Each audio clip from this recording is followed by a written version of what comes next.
Good afternoon. My name is Dr. Cheryl Fieldsmith. Welcome to our Black Family Home Educator and Scholars second annual teach-in. In this session, Sister Ameerah Bello is going to tell us about math mastery using some things from our past. That beautiful background is real. That is not a virtual background behind her. She is in the middle of hosting a summer camp, you all. Okay. Thank you so much for being here. And Ameerah, I'm going to turn it over to you. Thank you very much. Greetings, good evening. If I don't have the strongest Wi-Fi selection, please just bear with me. Glad to be here and thank you for joining. It just tells me that you have some interest in some things related to early math mastery, and that's one of the passions that I have. So I'm going to not only take you through kind of my own journey and how I came across rediscovering the abacus, but I'm also going to share some of the products that I've developed and created over the last few years as a byproduct of finding some value in finding the value in using an abacus. So I'm just going to share my screen.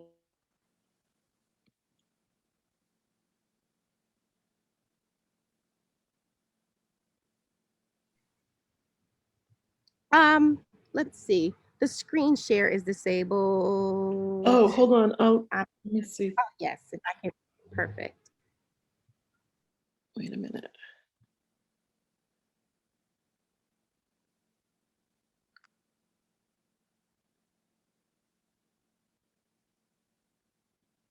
Okay, try it now.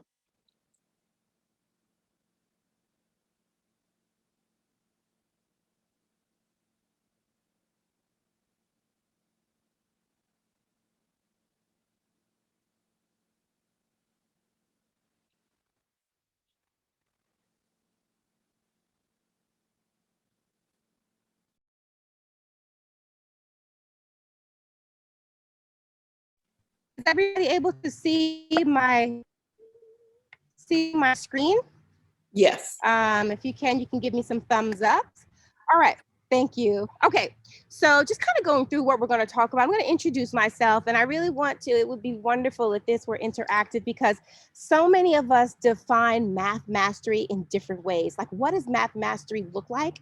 What it might look like in your home and how you define it and the value that you put around your child mastering certain concepts that we define as math may look very different to other homes. So I like to get a sense of what we're even talking about to make sure that math mastery, we have some type of common ground of what we're talking about math mastery. What does it look like? What does it feel like? Why is it something that we seek or that is important to us?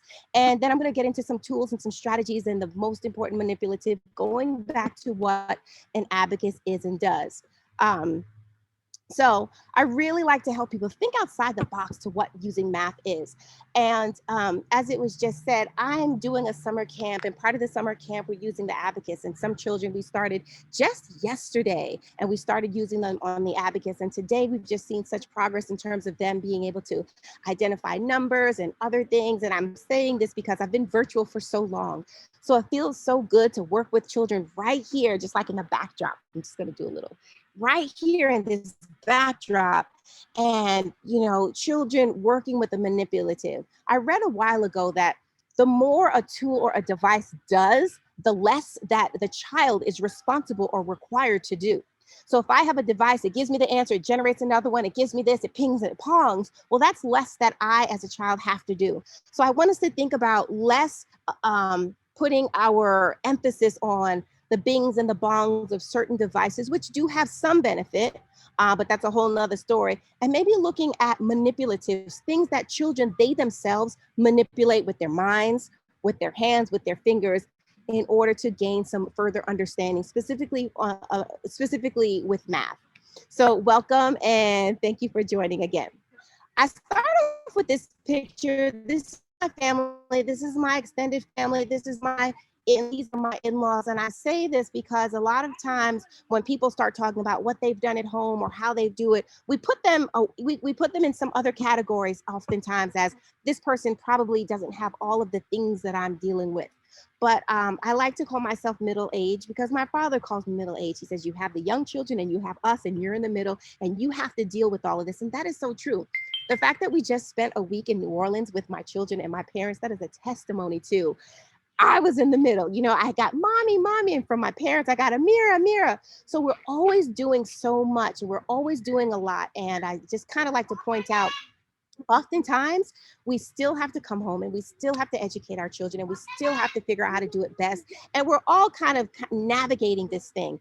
And we have wonderful from our Black Homeschooling Network, our Black Family Homeschooling and Education Scholars Network. We have these resources, and it's just really important to kind of just pull what you can, pull what will work for you, and not try to absorb the whole thing.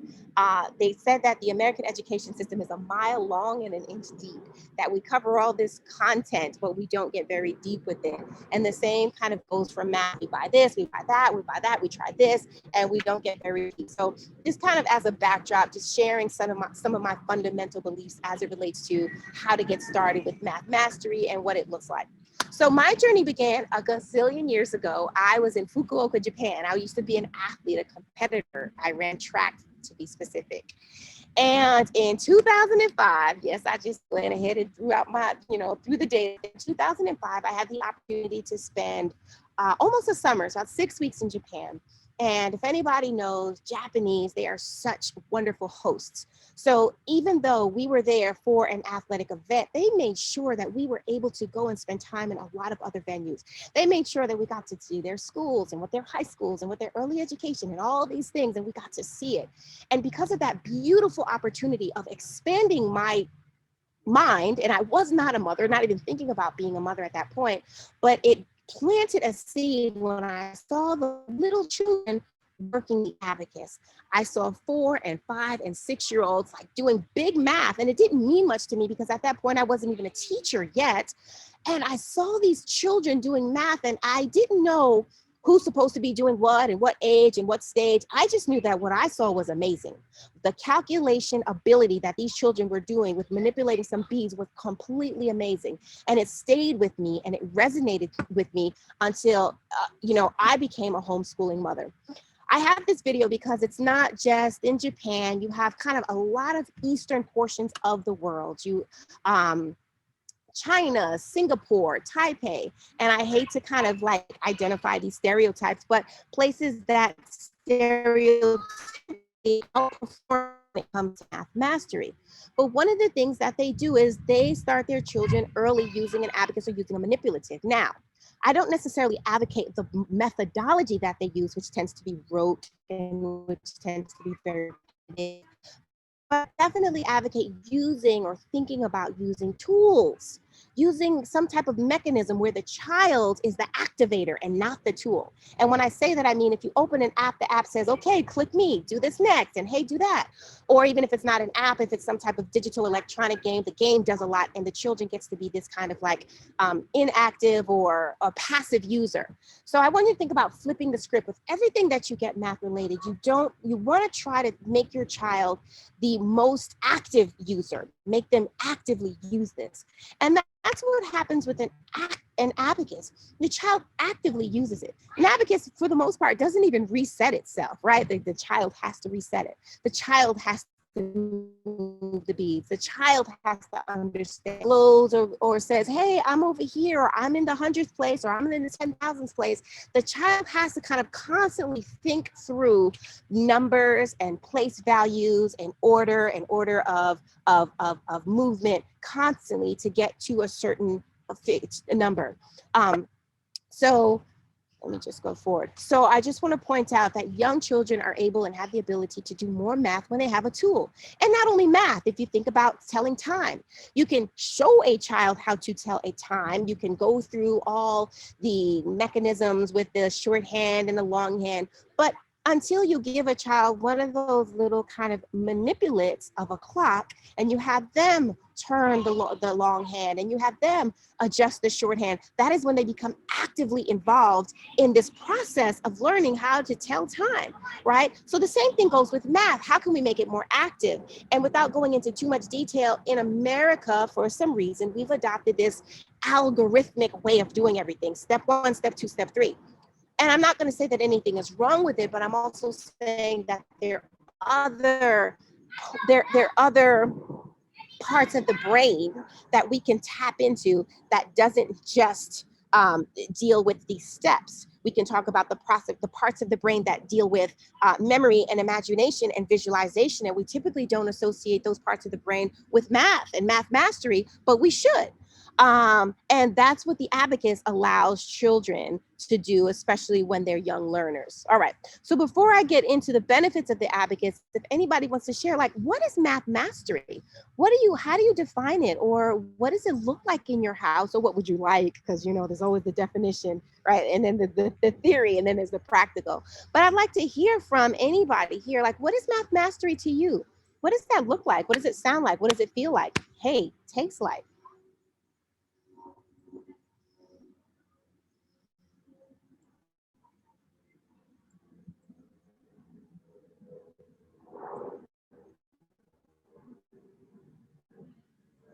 Oh, that's okay. I'll just keep rolling along.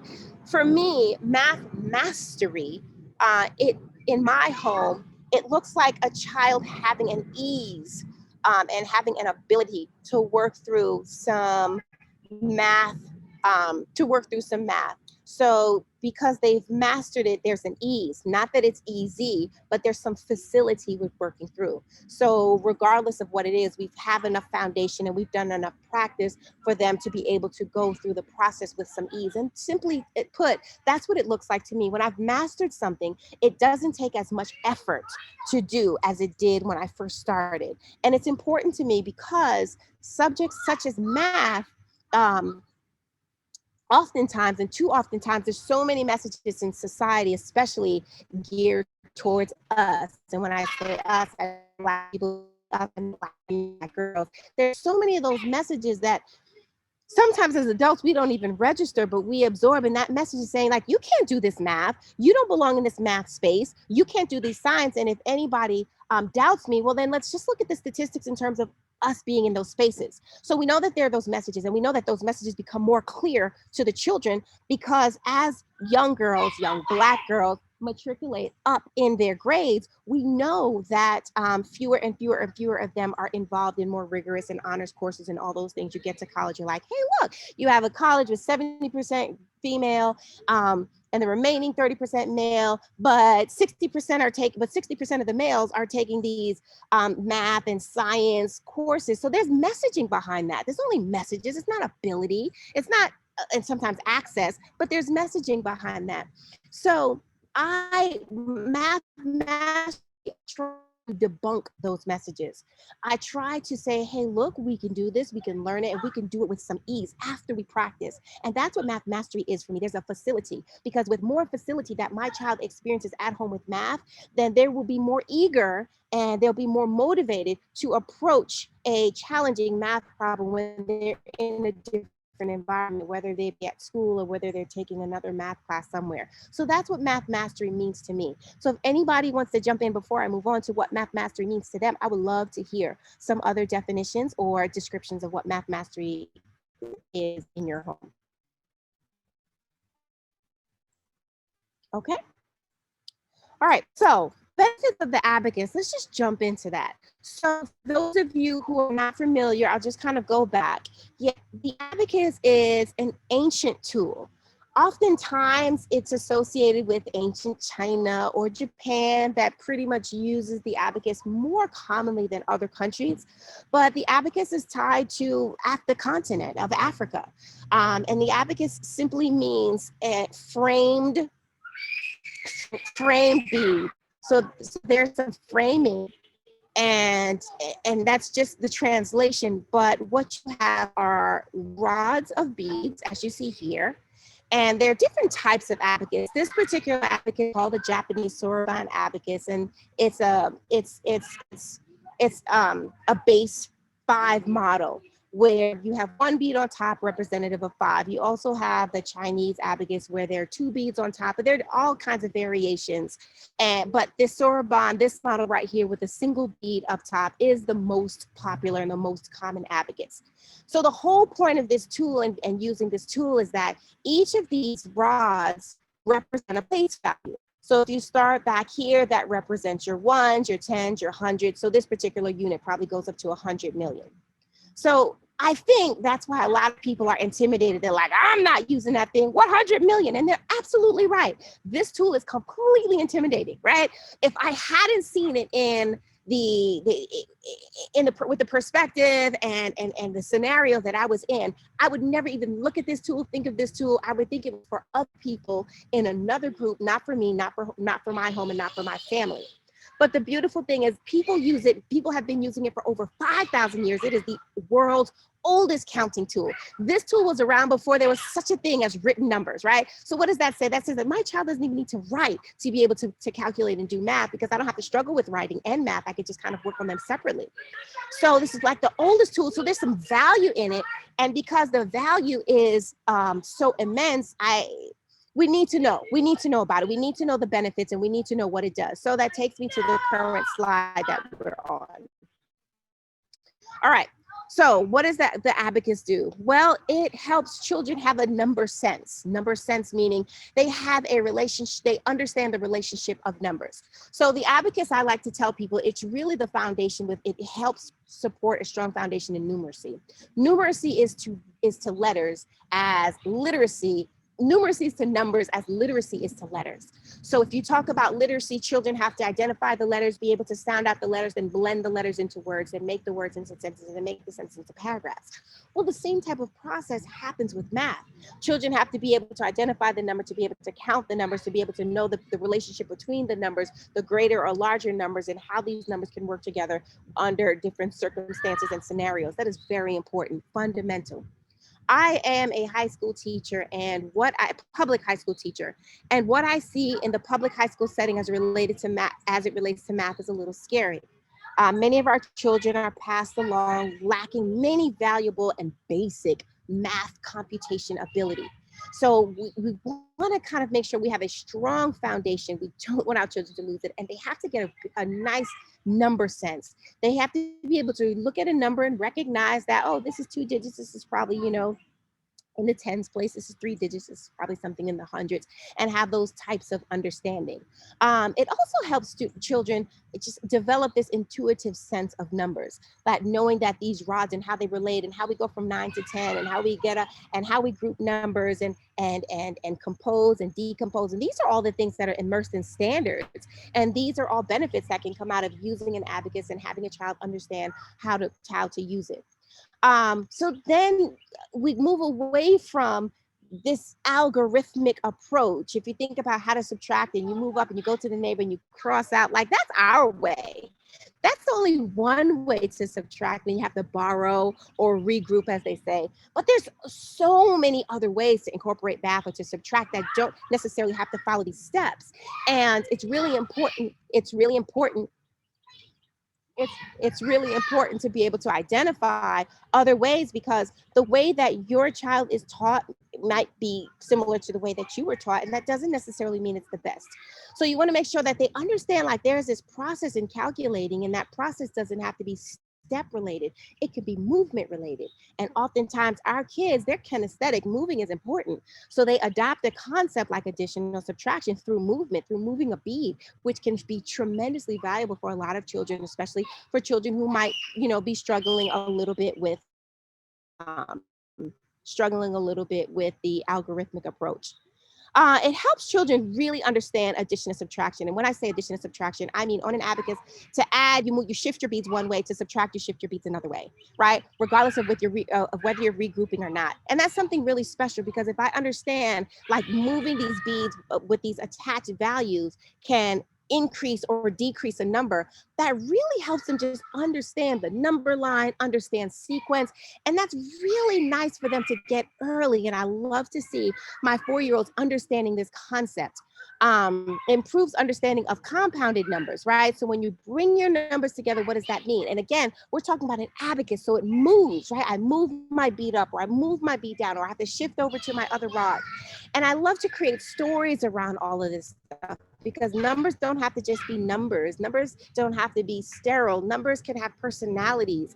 If you talk to any of the children who take my class, they talk about that 500 and what the 500, they talk about 10, and 10 likes to be lonely, and the 500 walks around and says, I have no friends. And, so to kind of put stories behind it. So I have, I've adopted this process that involves teaching children about adding, subtracting, composing, decomposing with stories. Like, introduce your children to stories. Think outside the box. Tell a story about the number 10 and all the numbers that come together to make 10, and 10 is happy, and give 10 some flair, because your child will remember some stories. They're going to remember storyline. They're going to remember, as the plot thickens and the resolution and the problem. And we don't have to think about numbers being void of those things, right? The number 5 can have a problem, and he can run into this problem. The plot thickens and he loses his friend 3. Oh my gosh, what happened to 3? So who's left, right? So they're like 2, right? So have fun with the math, work with the math. Don't think that math has to be paper and pencil. It was so hard. I had an opportunity to pitch in front of some people related to a math class.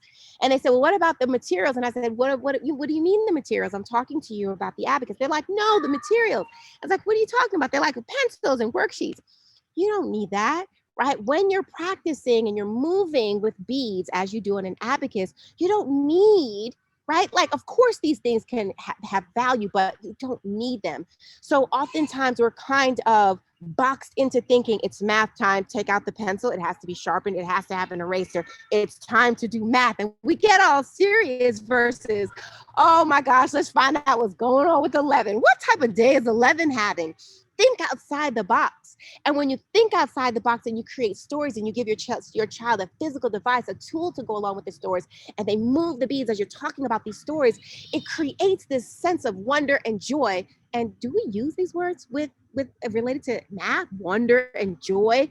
No, why not? Because we're not thinking outside the box. Why do we have these isolated subjects? And I'm gonna get off my soapbox, but we have these subjects that are isolated. I'm going to do ELA, and then I'm going to get into some grammar, and then I'm going to do math over here. Bundle them all together, right?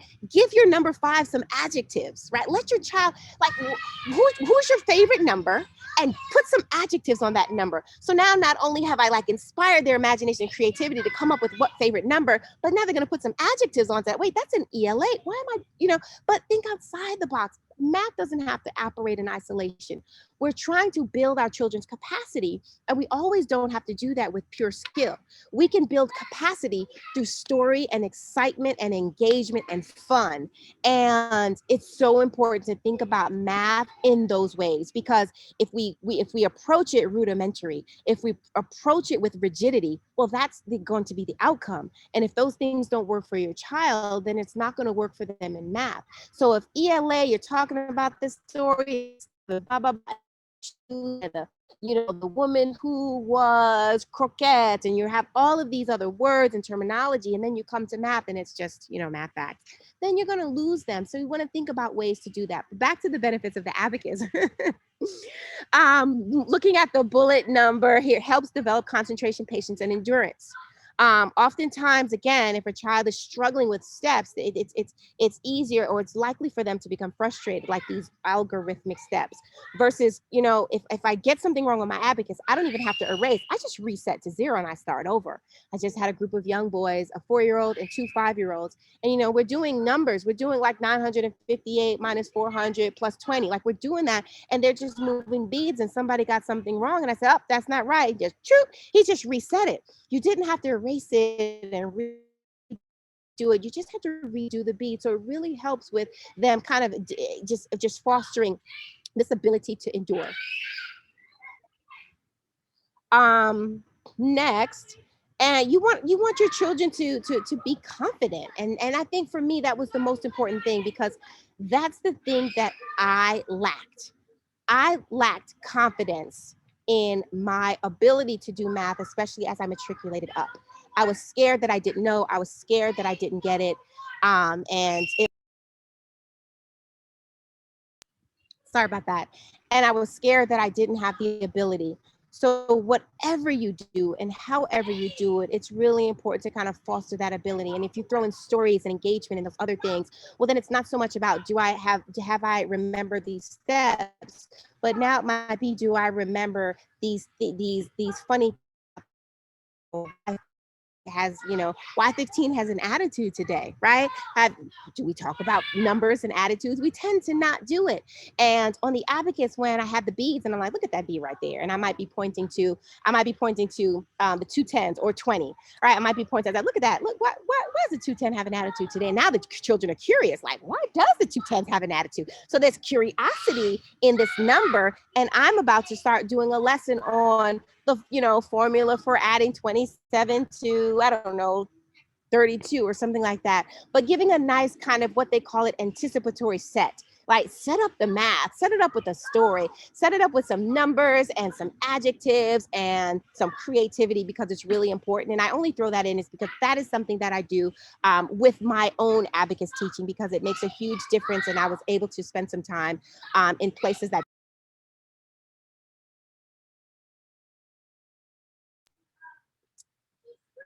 All right.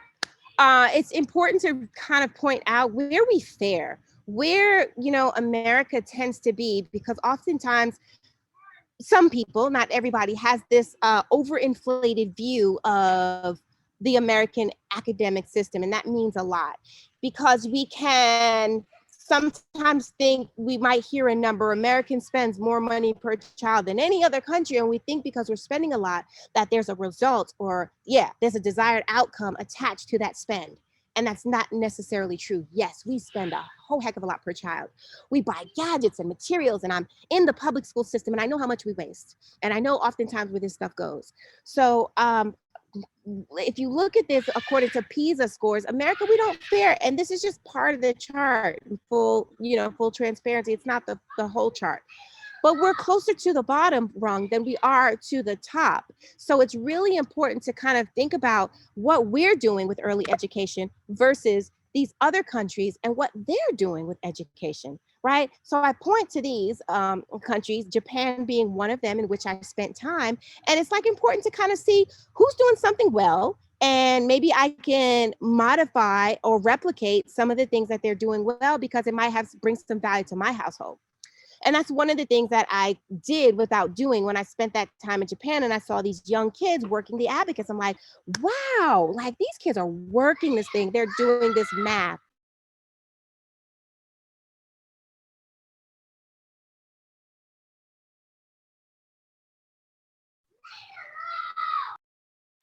So if you look on the other side of that and you see other countries, well, the thing I just really like to point out is that they use the abacus widely in their early elementary.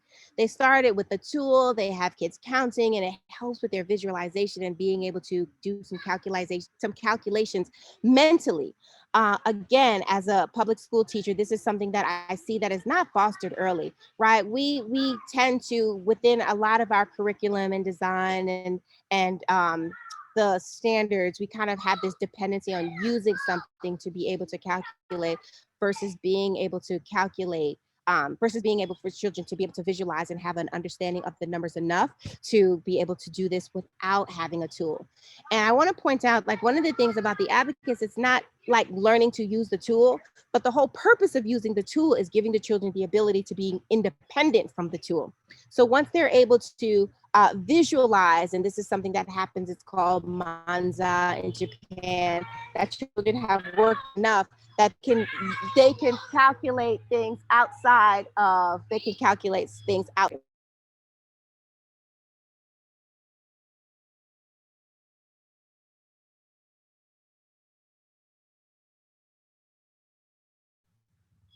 I'm sorry about that. I have some kids in the background, my children who are waiting for me. So I wanted to duplicate all the benefits that came from the abacus when I was when I became a homeschooling mom. I wanted my children not to have to experience the same anxieties and the same feelings of inadequacy as it related to math. And it was high on my radar. I probably focused too much on that. They say, don't focus on the scarcity or the parts of, it's like the scarcity approach, but I wanted to foster something in them. And I tie that into my experiences in Japan. And I wanted to duplicate it, but I didn't want to have this kind of rote kind of methodology, this rigid methodology that I saw and I typically see. And that's where I kind of brought in the stories and using an abacus. But also, as I mentioned earlier, like that abacus is intimidating. It doesn't look friendly. It looks a little scary. It's like, what? Wait a minute, all these rods, if somebody explains it, they're like, this thing goes up to 100 million. I just want my child to be comfortable with, up to 100. So one of the things that I did as a home educating mom, and I was encouraged to do, thankfully, by my husband's like, well, let's break the thing apart. So that's one of the things I did. I broke the tool apart. So instead of having this abacus that went up to 100 million, we were in like the garage sawing it and modifying it. And that's one of the things that I share. Let me just play this. So here's a video of my daughter. Just kidding. Here's a video of my daughter. She's about 2 or 3, right around that age. And you'll see her using this bright abacus. And this particular unit goes up to 1 million, which, at 2, she doesn't need to calculate 1 million. And I'm just going to play this brief video and with me just working with her. And I loved the early progress and the early process that I saw. I have a set of twin girls. They're both 9 now. So this video is dated. She has locks now. She's her own person. But just to kind of demonstrate what we can do. And I like to show this just so people don't think that this is for somebody else out there who has the time and has the ability. I am no different from you. I just had to figure things out. And I had to figure things out during an era where YouTube University doesn't even exist. -3 plus 1. 1 minus the 4. Let's check with D. 1 more is 4. And now 1, 2. Now second one. What is this? A plus or a minus 1? Plus. Okay. Minus. Add it. You didn't add the 1. Add. No, that was already there. Add 1 to that. What's the answer? 2. Thank you.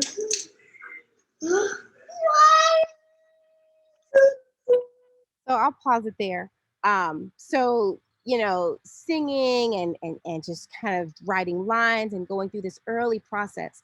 And I enjoyed some of this early curriculum that I used to, this is before I started making their curriculum, because I would order some of my stuff from Japan that didn't have writing, that they would just have to calculate. But I really enjoyed it because initially I was thinking like, my 3-year-old, this thing has 3 and 4 step calculations. I don't want them. No, that's too much. So immediately I'm feeling as though I have to like defend my children against these multi-step calculations, 3 plus 2 minus 1 plus 0. And the reality is, why am I defending them against rigor? Right? Why am I defending them against rigor? And when you kind of drill down and you peel back the layers, the reality is because everything I saw around me just did not have the rigor for 2 and 3-year-olds. It just didn't require it. I had to like buy stuff from another continent. And then when I got it, I was like, oh my gosh, is this too much? And the reality it wasn't. Did they get frustrated? Yes. Am I frustrated? Sure. But I must say that, when they see large numbers now, they're like, oh, okay, well, how do we do this? Right? They just are curious about how it's done versus having this fear of, oh my gosh, big numbers that I had. So if I were to say that I was successful in that, I was successful in that so far. They're not intimidated by math the way that I was. And I feel a tremendous joy when I'm able to say that, because again, to me, math mastery is about facility. And if they see something and they just want to figure out, well, how do I do it? Well, that demonstrates that they are approaching it with an attitude of I can versus an attitude of or something more negative. So I just kind of lead up to this, all leads up to me 3 years ago starting an organization that I call Mathematician Junior. I wanted parents to experience what I did with understanding that, wow, there's this whole other world outside of the materials that we often see related to early child math strategies and early math mastery. And I was like, no, other parents need to know this. Other parents need to do this because we don't have to wait. We do not. I'll just say this. I had the opportunity, I have been conducting some virtual classes with a young man, and um, myself and a partner decided to offer a camp in this space. We're in South Fulton, South Fulton, kind of as just, it's outdoors and our kids need to be out, and a kind of a bridge to school, because this would be great for them to be able to, just regroup and reconnect. And one of the students that enrolled in the camp is a student that I had been teaching virtually. So while we're doing our abacus virtually, he's in level 3. So, he's doing numbers up to 3 digits, 900, 800, 700, 600, 500, 100. And I've been working with him and just so I know his math ability, that it was hilarious that we got here and Nile is just 4. And I had, kids write some numbers down to show, to kind of flash up to their other campmates so they would position it on an abacus. And, Nile was like, how do you write a 5? And I was like, oh my gosh, that's right. We do nothing related to writing, but his math skills are so strong that I felt like the answers when the right work, because my whole platform is, look, children don't have to struggle to write, and so the writing ability does not have to keep up with their math ability. If one takes off, let it. And Niall's math ability is taken off, and he's 4, so he's really not writing too many numbers, especially not in my class. And it was just awakening. I was just like, that's right. So I started this venture. It's called Mathematician Junior, because I want to build junior mathematicians. I offer products and resources to help do just what this workshop is doing, to offer a way to think outside the box of how to expose and build your child's early math skills. Is it only for early children or children starting early or young? No, there are tons of programs out there for older children. My young children. I believe that if parents are able to witness their child ignite early, and it plants that seed early, then the stretch of that feeling and that impetus that goes behind it remains even longer. So Mathematician Junior was born. I wanted to create some products. This is a version of the abacus that I said, I was sawing it. My husband and I were breaking it. But I offer a couple of products. This is the plastic version. I have a wooden version now. But basically, as I showed you, it's the same Sorbonne abacus, but it's broken into pieces because it is adjustable, it's adaptable, it's expandable, it's 3 units. So when children kind of start with 0 through 9, they start with the first one, they're able to attach or detach attachments to expand the capacity of the product to make it 0 through 99, and then they can expand the capacity of the product once more into 0 to 999. And it's really important, I believe, to kind of focus on a couple of things, to acknowledge and recognize that children learn based on the stage that they're at and not necessarily the age. I get that from Queen Thais. I love her for coming up with that. And also that, it's okay to start very, very, very, with a very simplistic approach, especially as it relates to numbers, because numbers are just patterns.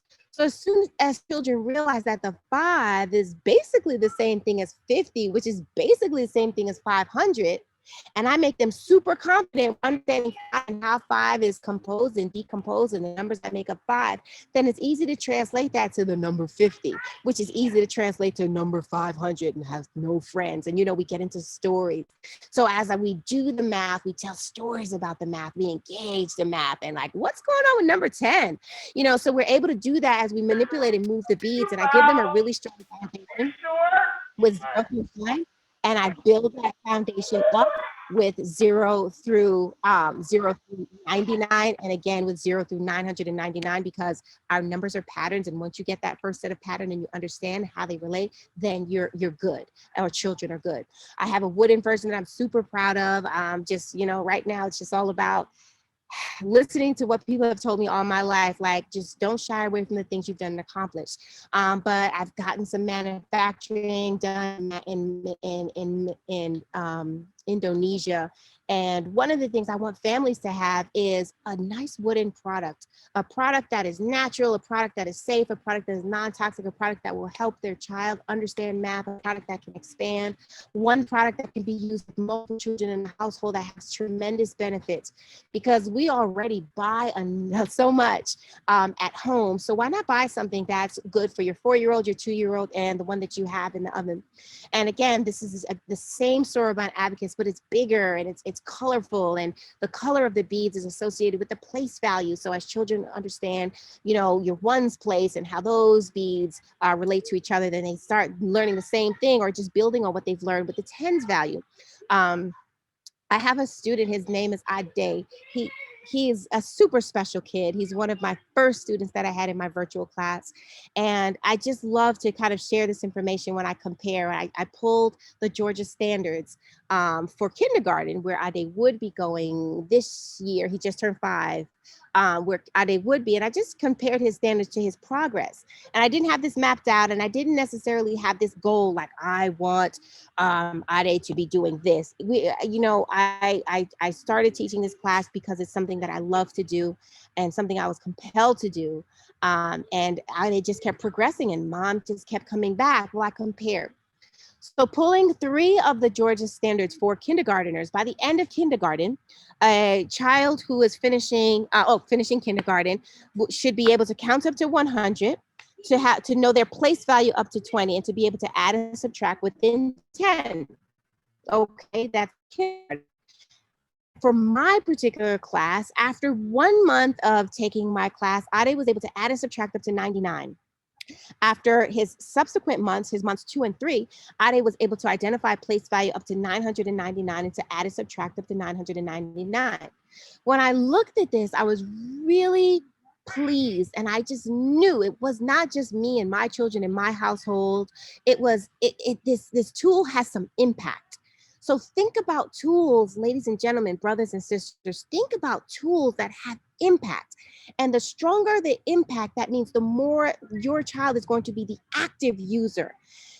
Bells and whistles and gadgets are great. They are perfect for like filling in some gaps and time fillers, but make sure that your child is an active participant of whatever tool or device that they're using, because that's going to ignite their brain power. That's going to ignite the muscle memory. That's going to ignite the things that we want to happen them to bring their brilliance and their genius and their facility or mastery up. I think I'm right about, I was just talking about Niall. Niall's another student that I was referring to, who's in my level 3. He's adding and subtracting up to 999. But Niall, his fingers are young. His fine muscles are not developed yet. So he's not writing very well, right? He's figuring out 5, does it go forward or backwards?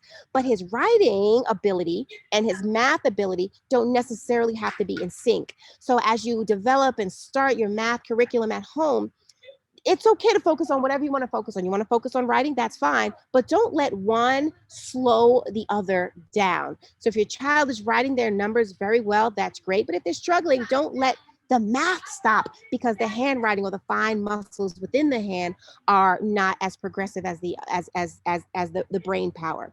I wanted to empower parents. I think we're here to empower each other and build with each other. But my goal is to empower parents. My goal is to build math mastery. My goal is for children to be confident and comfortable with math early, because if that's a subject or if that's a field that they choose to do, it's so important for them to have some facility in it early versus resistance. When you have a bad experience with something, that tends to last forever. When you have a wonderful and positive experience, that tends to last forever. So think about ways to create these wonderful experiences. Think about what you want your child to be able to say about their math lessons when they're 15 and 16. Remember that math story mommy told me? Or remember that thing that mom used to say about number 19 having a bad attitude? Like all the things that you and think about how can I implement math outside of the box. It's also important to consider what your own feelings are about math. Many of us, most of us, a large percentage, don't have necessary positive or, glowing reviews about math. So think about that narrative and how that narrative comes out and how that messaging may or may not come out as you engage your children with math. It's very important. I offer I offer math curriculum. I offer workbooks that don't just teach the child how to use the abacus, but it helps the parent teach the child how to do that. I have some on-demand classes. It's something I'm serious about. It just started coming so easily and naturally that I started offering these things for those of you who have 3 and 4 and 5-year-olds and you want to get started with some type of program that will help your child be able to get some rigorous math in. I'm tripping. When I survey my parents, most of them find stuff to be helpful. Many don't have any prior experience to use the abacus, so don't let that fall as a barrier. If you see one in the store, buy it. If you're interested in the junior counter, which is the abacus that I create, buy it. If you have one in your house that you kind of used and you haven't, or you bought but you haven't touched, use it. Because it definitely is a tool, and everybody from the National Council of Teachers of Math, the NCTM, to a whole bunch of other bodies, they said children should experience learning. And when you give them a tool, you give them the opportunity to do that, to experience the learning. So I'm gonna wrap up with, my name is Ameerah Bello. I am a abacus diehard. I think everybody should know how to do it. If you choose to not continue with an abacus after you've been exposed, that's fine, but try it once, because you know, don't knock it till you try it. And my whole dream and goal, I just started kind of saying these things out loud because I'm in, you know, at the space in life where I'm just saying these things. I want to open the first abacus training center run by an African-American woman, right? Like, why should we not have ours, right? And our stuff and my stuff is definitely indoctrinated with who I am. So we have our Adinkra symbols, and, you know, why count triangles when we can count Adinkra symbols, and this symbol is telling the child that they're a leader. So that's infused in my curriculum, and I'm going to continue to infuse it in my curriculum because I'm here to empower families, to help you think outside of the box. We're not necessarily this math genius. We don't want a robot, but we want our children to feel comfortable with this subject, just as they are able to feel comfortable with other subjects. I have some memberships going on that are free. Like, if you want to engage with other parents kind of on this journey of early math mastery, that's available here. You can take a screenshot or a picture of it. And you can also just kind of find out more about me, find out more about my modified abacus at mathjunior.org. And I just want to open the floor up to any questions if you have any. Oh, I think I've surpassed my time. I'm a minute over. Anybody have any questions? All right, well, Ameerah and oh, sorry, go ahead. Go ahead. Was someone a while back, someone asked if you teach the math classes with the abacus. I do. I teach virtual, yes, I teach virtual math classes. Wow. Yes, I absolutely do. Yep, and they're fun, and I think I have more fun than the kids. But I do it virtually now. That's something I never thought. So we have virtual classes, and soon I hope to be teaching for those people in the Atlanta metropolitan area to bring your child in and just get some abacus training going, and let's just get started. So to answer your question, I do. Any other questions? Yes, there's another one that's Ebony's asking, if my daughter is behind in math, can I use your program to catch up? She's 8 years old. Sure. The short answer to that is yes. And just be careful about using terms like behind and catching up. My brother, Bello, he does this whole kind of, he has these articles in the Huffington Post about learning loss and these terminologies that people give us. They feed us, right? Behind, ahead, advanced. You know, that may not be her strength, but I absolutely work with children. I work with the stages that they're in, not at the ages. So I have some classes that range from 4-year-olds to 7-year-olds, and they're doing the same math. So absolutely. And again, if you haven't tried it, just try it. Consider a tool. Consider using a manipulate for math learning, and you could reach out to me and we could talk more about it. Wow. She said she has math anxiety really bad, and my goal is for her to gain confidence. So this sounds like a good fit. Absolutely. I'm talking to you because that's how this came up. So I'm definitely talking to parents like you. That is such a common thread and a common theme. And the beautiful thing is you said it, right? The beautiful thing is you were able to articulate it. And once we say it and it's in the universe, we can start to heal those areas. It's amazing. Yeah. So, She said she's going to reach out for sure. That's oh, great. perfect. That's good. That's good. Yeah. But This has thank been you all. amazing. Thank you. Absolutely. This has been wonderful. Yeah. No other questions? We have a minute or so. Well, Ameerah, thank you so much. This has been You. really amazing. Do you teach adults too? Because when you said the smaller one reaches to what I think up to 1 million, I was like, what? You know, it's just, I'm sorry, but these traditions, it's almost obscene. Like, listen, we don't need that much. We just need to know the basics. Yes, they go up to like 100 million. Oh my goodness. Yeah, and they don't need, like, when you're talking 3, 4, 5, 6, 7, 8 year olds, we don't need 100 million, right? Right. 1,000, 10,000, perhaps.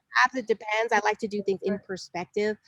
But absolutely, you're right. They're almost obscene. And that's what drove me to recreating this thing and making it, more engaging and inviting, because this other, the 100 million, the traditional ones don't necessarily speak to me. And I know they don't speak to a lot of parents. It's a really genius idea, and I'm so grateful. I love your idea of an abacus center. Oh my goodness. So Thank you. just much continued joy and prosperous in your work. And everyone that was here, thank you for being here. Thank you for your sharing your experiences with math with your children. And we will see you tomorrow, I hope, for more at the Black Family Home Educator and Scholar Teach-In. And everyone have a good Absolutely. evening. All right. Greetings, Thank you. blessings. Bye-bye. Bye-bye.